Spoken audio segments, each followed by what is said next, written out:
છે આજની થાળી છે સાંજની થાળી અને આજે મેં બનાવ્યું છે મસ્ત મજાનું સેવ ડુંગળીનું શાક અને આની રેસિપી જોવી હોય તો તમે મારી ચેનલ ઉપર જોઈ શકો છો। સેવ ડુંગળી પણ બનાવી શકો છો અને ડુંગળી ગાંઠિયા પણ આ જ રીતે બનાવી શકો છો। બહુ જ ટેસ્ટી લાગે છે શાક।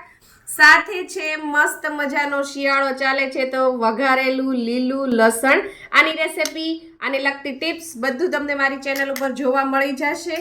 આ છે દહીં, સાથે લઈ લીધી છે તાવડીની ભાખરી, પરોઠા અને શિયાળો છે તો માખણને કેમ ભૂલી શકાય, સફેદ માખણ એ પણ ઘરનું બનાવેલું। અને આ તમને સ્વીટમાં દેખાઈ રહ્યું છે આ મમ્મીના ઘરેથી આવી ગયો છે ગુંદર પાક। તો ચાલો બધા જમવા। આવી જ આઈડિયા ટિપ્સ અને રેસિપી માટે સબસ્ક્રાઇબ કરો પૂનમ્સ ફ્લેવર કિચનને। થેન્ક યુ, આવજો।